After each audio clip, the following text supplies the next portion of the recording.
Salam, selamat malam Bapak Ibu, Saudara-saudari yang dikasihi Tuhan. Senang dapat jumpa kembali bersama saya di sini Z Ferry dalam renungan malam Pendeta Dr. Erastus Sabdono. Malam hari ini bertemakan debu di dalam debu. Bumi kita ini sangat kecil jika dibanding dengan banyak planet-planet yang bisa ribuan kali, ratusan ribu kali, bahkan bisa jutaan kali lebih besar dari bumi kita. Maka kalau kita membandingkan bumi dengan jagat raya yang tidak terbatas ini, bumi ini seperti debu. Dan kita ada di dalam bumi yang sebesar debu. Jadi bisa dibayangkan betapa kecilnya kita, debu di dalam debu. Kecil sekali. Kalau ini bicara mengenai besarnya volume atau ukuran. Kalau kita bicara mengenai perjalanan waktu, sebelum Allah menciptakan langit dan bumi ini kekekalan.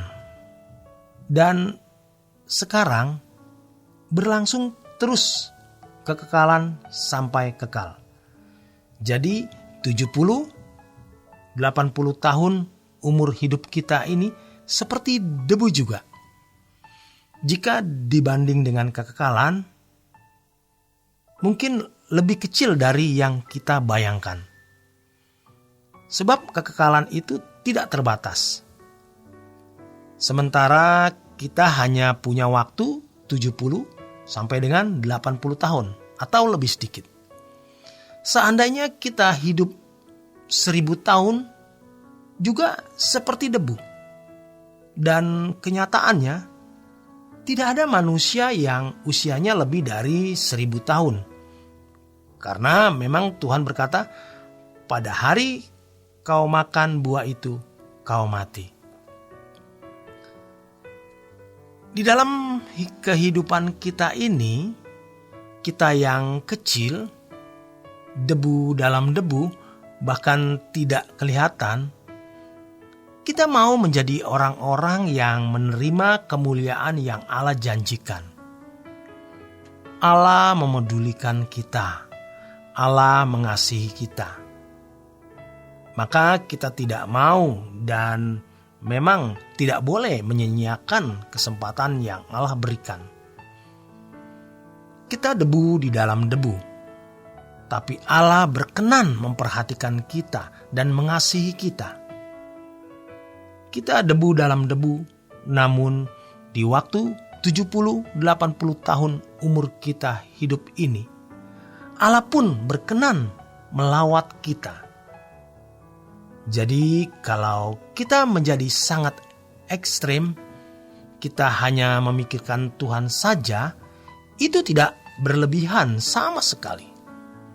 Karena Allah yang besar, dari kekal sampai kekal, itu dahsyat. Dan ciptaannya, jagat raya yang luas ini, dahsyat. Kita debu, tetapi Allah mau memperhatikan kita. Disingkatnya umur hidup kita, jadi mestinya kita tidak tertarik lagi dengan apapun dan siapapun. Mestinya kita hanya tertarik kepada Allah. Allah yang besar yang mau memedulikan kita. Allah yang mau melawat kita dan mengubah kita menjadi manusia yang agung, mulia, dan unggul. Yang diperkenan bersama-sama dengan Tuhan Yesus menerima kemuliaan dan memerintah di dalam kerajaan surga.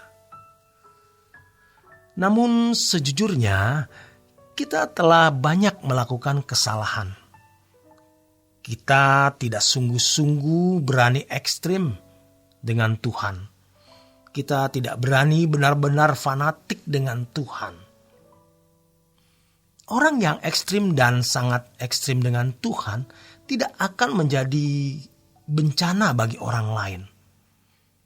Makanya dengan sering berbicara mengenai kekekalan, sering berbicara mengenai langit baru dan bumi baru, kita diingatkan pada fakta mengerikan api kekal, atau diingatkan dengan kedahsyatan kengerian terpisah dari Allah. Orang yang takut akan Allah akan memiliki kehausan akan Allah. Ini yang membangun usaha untuk tidak terpisah dari Allah. Tetapi kalau seorang atau seseorang takut terhadap hal lain, maka ia akan membangun usaha untuk memperoleh sesuatu itu. Dan akhirnya ia menganggap remeh, menganggap sepele Allah.